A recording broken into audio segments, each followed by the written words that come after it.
I'm joined here today by the one, the only. It is Max Griffin here on Fight Week. An incredibly busy man somehow made time for us set to fight Kenan Song at UFC Vegas 22. What's going on, sir? How are you? I'm beautiful, man. Wonderful. Going good. Just shaking and moving. Of course, we're glad to hear it. Before we get started, though, you got a comment about your hoodie before we started. Can we get a quick glimpse of the hoodie if that's possible? Boom. There we go. Look at that merch. And where can we get something like that? You get it on my you can't even hear what I'm saying. This freaking mask. You could get it on my Instagram. If you look in the link in my bio, it's from Power Forward. Thank you. But we have some legit merch. All kinds of cool shit. So check it out. Yeah, link in my bio on that associate tab. You'll find it on there. And I assume, for one of your favorite reporters who gets to talk to you Fight Week, gets some merch for free, right? I believe that's how it works. Just, making sure. Yeah, I mean, I could send you something, but this stuff is like a different company that works for me. So you see how we did that? See how we did that? Put you live on camera in front of the people. So that way, if you say no, you're an asshole, and we got it recorded here live. There we go. I'm a man of my word, though. All right, man. Well, listen, let's talk about it. You're during Fight Week. I assume you did media day today. You've got a bunch of stuff going on. What's your schedule kind of look like right now? So close to the fight. Just keep pouring these interviews on. I got a lot more going on. I think I got like 4 more today. I got a bunch of cage work. I get a physical therapy. Got to eat dinner. Then I'm doing another interview at 9. I have a meeting. When I get to the PI, it's just very busy man. Busy man, bro. Are you enjoying it? Because I know some fighters, like, they're stuck thinking about the fight 24/7. It's good to get your mind away. Like, how are you liking all the obligations and even stuff that you're doing, beyond the obligations? Yeah, I mean, I sent you my calendar earlier, and there's only like a few things I have to do, but I don't really get to do interviews during my training because I'm busy. I'm quarantined. I got time, so I try to knock them all out, Well, how many interviews do you have scheduled for this week? Are you able to tell us? Because I'm sure, like, as soon as people found out you were available. At least 20. 20? At least 20. Wow. I think I did 7 yesterday. Okay, so what's the questions you get the most? Like, if you had to pinpoint to, because I know fighters always talk about we get the same shit every time. I assume you're gonna get the same shit 20 times. There we go. There we go, baby. They actually been pretty good. They're not really those regular things anymore. It's more we're doing different questions, and yeah, no one's asked me the same shit this week. It's been more fun, more like real conversations, not just like, how are you gonna win? Are you gonna win? Regular shit. But they've been this more conversations, and I think that's what people really want to hear. Like the real shit. There we go. The real shit, the genuine stuff from the fighters. Listen, man, you're hiding your hair a little bit. Of course, say that not having any hair, but what kind of hairstyle are we going to be sporting Fight Week? Ooh, look at that. Is this an exclusive right here? Are we getting an exclusive? It's an exclusive. It got my name in it. I don't know if you can see it. Hold on, let me see if I can full screen this so that people can see it in all its glory. I gotta see what you can see though. There we go. Oh, we can see it. Yeah, see the M, the G, and then the X in the back. Wow, look at that thing. How long did it take to do that? About 4 hours. Man, how was that? How was that for you? Were you just sitting there fidgeting the whole time, or I mean, it's worth it though? It looks good. It's worth it, bro. I have a fucking headache. I'll tell you that. How tight is it? Is it super tight? It looks very tight. It's fucking tight.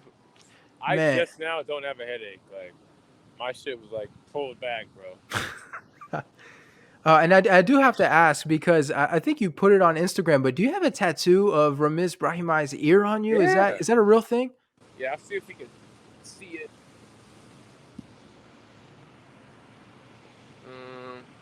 Oh my! Sure enough, there it is. Right there it is. We out here. So why'd you make that happen? Like, that seems like a really crazy kind of thing to get tattooed. I know people thought I was like a dickhead for doing it, but whatever. But so what was the reason? Because I know you guys had. Well, yeah, I went viral for it. It's a memorable thing. A lot of people get tattoos of stuff that they like or have different meaning, but to get something that's so, crazy as a fucking ear getting knocked off, I had to do it. I mean, Yeah. I had an opportunity and I did it, you know? I talked to Jim West about your fight with Ramiz, and we were just saying how it felt like there was a little bit of beef there, at least some animosity, right? Like you didn't feel like you were super happy with him going into the fight, I guess, because people were talking Oh, about the no, ground no. game. Was there a lot of beef heading into that fight? I'd say there was beef. I mean, he may not think there was beef, but I'm a fucking 10 fight UFC veteran, man. And he was saying how he's just going to come in here and just submit me. You know what bus I'm on? Blue Corner? You know what bus I'm on? What up, dog? The PI. Yeah, that's right, yeah. Okay. Yeah. Until I don't know. You say I know everything. But until, he was saying that he's going to come in there and just submit me. He was 8-0 with 8 submissions, first round winner submissions, and beat everybody. And you're not going to submit me, bro. Or whatever, 8-2, all those wins were by submission. And don't you dare think you're just going to come in here and submit me. Yeah, I felt some type of way. Like, But it felt like before and after you weren't really telling people that, right? It sounded like you had some animosity, but you didn't want to tell people why. Like it kind of felt like you were hinting at it. You could feel it, but you're like, nah, it's just a fight. But looking back on it now, there's definitely something. yeah, I don't, it is what it is. It's a fight, and like I said, I mean, I feel disrespected for him even just taking the fight. I always do. Like, oh, you think you beat me? Okay. But when someone says they're just going to come submit me, that pisses me off. I'm not one of these easy, I'm not just getting submitted, bro. Yeah. Listen, man. So you're taking on Kenan Song, one of these guys that's been in the You get the UFC bus for. myself, huh? Oh, we got the bus to ourselves. It looks like it. I might. What's up, man? Yeah, I might have the bus myself. Well, there we go. That's the quarantine continues even when you leave the hotel room. We got another one. Yeah. All right, here I was just saying, your fight with Kenan Song. Like, what was your reaction when that was the fight that was offered to you? Like, was that who you were hoping for next? No. Let's be honest. No. Yeah. I was expecting a bigger name or something like that, but my manager said, "Hey, Max, you had a couple more fights in your contract. You had a big win last time. Let's get a big win this time. He's a guy you can beat. After that, you beat him. We'll renegotiate your contract because that's what you do. And then get double your money, get paid fat, and then you can fight these guys. You don't want to fight Robbie Lawler on the money you're making now. I mean, you're making good money, but this will be my 4th UFC contract, and that's where you get the big money. So yeah, I look at it as he's an opponent. I mean, he's good, but everyone's good. But he's a guy that I can handily destroy, and that's what I'm gonna do. Is it kind of weird for you to go from names like, you had like Cowboy Oliveira, Mike Perry? I feel like the Mike Perry fight, people were like, who's this Max Griffin guy? And it's like, hold on, he's been around forever. But is it weird to go from guys like that people easily recognize to now it's like you're fighting guys that are coming into the UFC? This guy who's been in the UFC for a very long time, but it's not quite the same name wise. Yeah, I mean, I fought Thiago Alves. I mean, I fought some names. Yeah, right. So, I just say I'm fighting this Chinese guy because no one knows. No one knows. I say I'm fighting Song Kenan, say no one knows. So I'm fighting the Chinese guy. But he's good. He comes from a good camp. He's been around. I don't know, man. I don't know. But I'm ready, bro. I'm ready to stamp on this guy. He's good. He comes from Winklejohns. I worked with, Lester and those guys. He's good. More of a boxer kind of guy. Likes to kind of move forward. But he doesn't like pressure at all. Alex Morono was, backing him up like a truck in reverse, Just had him moving, man. And he can't fight off his back foot. Can't fight moving back. Doesn't really grapple. Doesn't really do jiu-jitsu. So I do pressure. I do cardio. I do striking. I do wrestling. I do jiu-jitsu. I do ground and pound. So I'm ready to showcase my skills on this guy. I keep getting better every fight, and my last fight was so impressive before even the ear got knocked off. But now with even more confidence, let's go have fun and put this guy to sleep. Well, that's gonna make for a fun fight too, stylistically, right? Like you have a guy that likes to come forward, that likes to box, isn't really known for his ground game. Like for you, since you're well-rounded, like that's gotta be pretty exciting. Yeah, I get to unload, get to unleash, bro. I've been working. I'm getting better, man. I've been working, putting more things together, working, like I said, all my skills.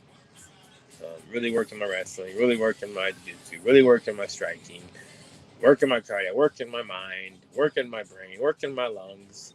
I've been doing like this breathing stuff now. Just started doing that, like breath work, kind of like that Wim Hof shit. I got like a breathing coach now. I've been adding that to the regimen.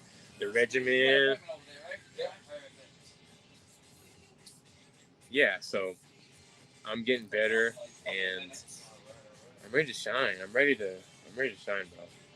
Really, I'm ready to showcase. And look, they wanted me to fight on March 6th on the Adesanya card. This fight, but I turned it down because my son. I just had a baby.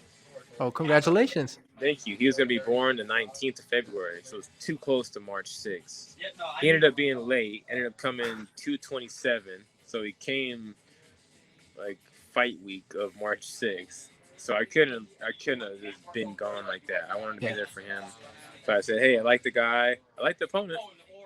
Can we do it later? They said March 20th. So instead of getting buried on that card, because there were so many good fights on that March 6th card, now I'm on the main card on ESPN.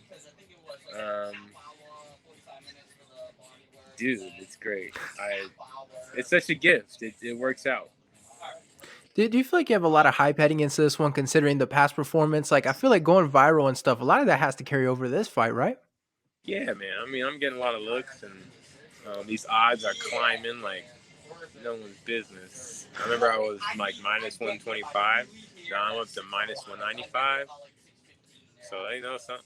They know I'm gonna whoop his ass. So, and they got me a plus 550 for knockout. So, if anyone wants to make some money, you bet 100. You bet you win 5.5 times your money if I finish them. So, like y'all won't give me any credit for knocking for okay.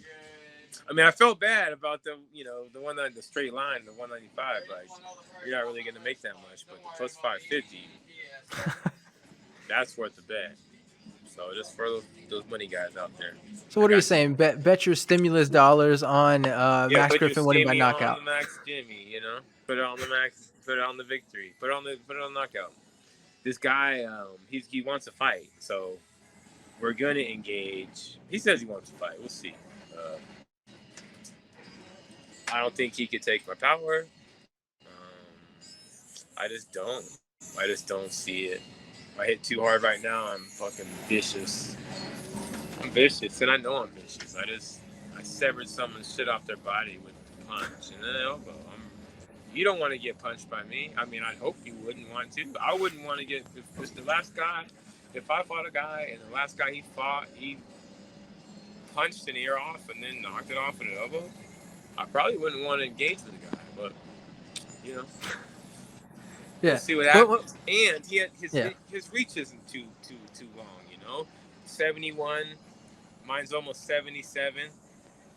So I got some reach. If he wants to exchange, I'm gonna fucking pull up. And that's just what it is. Well, there we go. It sounds like you're very confident heading into this one. One last question for you. Like I said, you're going to hear it 20 times, so you got to hear it here as well. But how do you see yourself getting your hand raised? What's the official prediction, even though we got a little bit of an idea already? I want to finish him. I want to knock him out. I want to knock him out. Yeah, especially for that money line too. I want to knock him out. The plus 550 is going to cash in. I mean, if the submission's there, I'll take it. But usually, if you get a submission, you can knock them out too.